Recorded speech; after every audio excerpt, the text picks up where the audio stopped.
Yeah, I mean, you say okay, so and with that, we move on to our last story, and you say that there's nothing to be negative about. My God, this is an IP where people like to be negative. He said it every time. Of course, of course.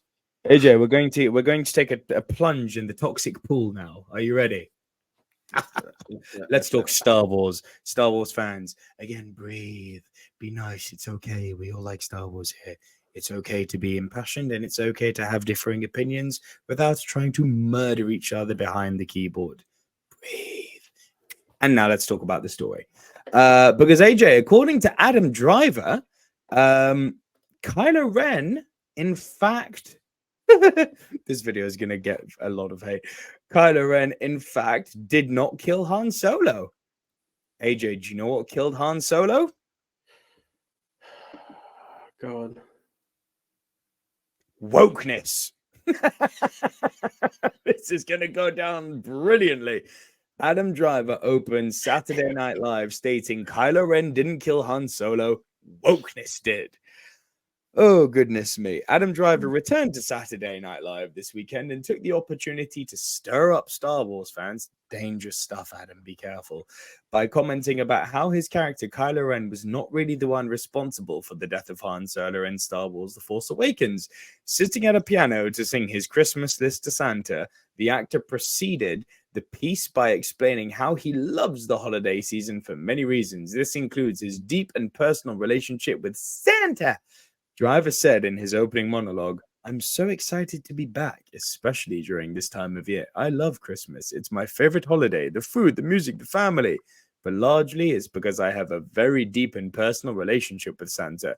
Usually I tell Santa my list in private. Since we're here, and I know Santa watches Saturday Night Live, he hasn't liked it since Chris Kattan left.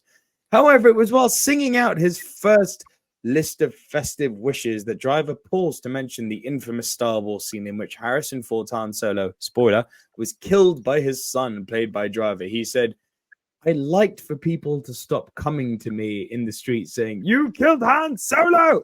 I didn't kill Han Solo. Wokeness killed Han Solo. I think we should watch this.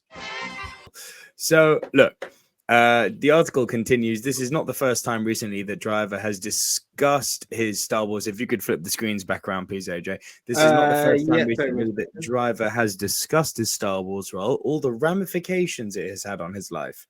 Speaking on the Who's Talking to Chris Wallace streaming series, Driver said that he was reminded by someone every day about the scene in which he ends the life of one of the original Star Wars characters.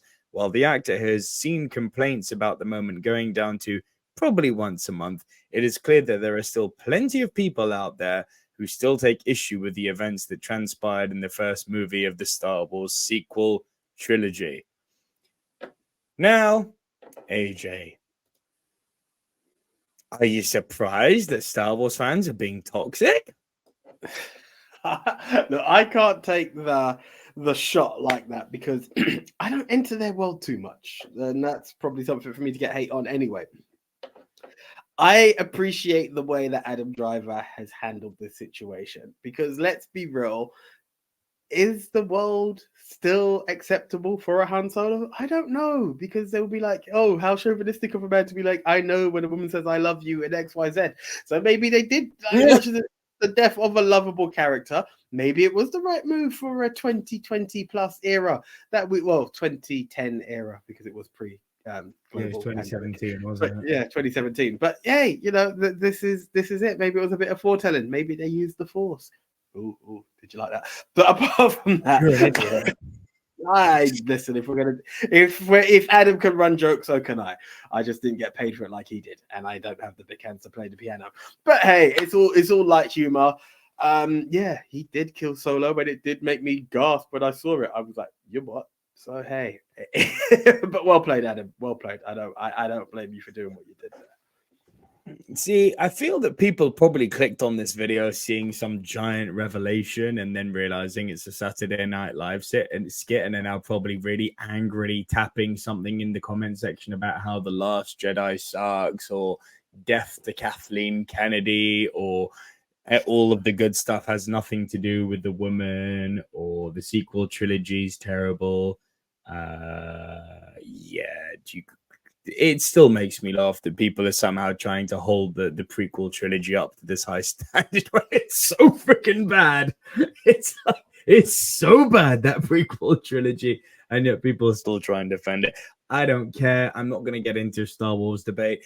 No one, other than most people, like The Empire Strikes Back as their favorite movie. But even there, people have differences. Some people like Return of the Jedi. Some people like The New Hope. Some people like Big Tone, like Revenge of the Sith. AJ likes The Force Awakens. Like, at the end of the day, why is it that this weird cesspool of fandom has taken it upon itself to not only not be able to get along and to be so toxic and so poisonous to the degree that it becomes obsessive?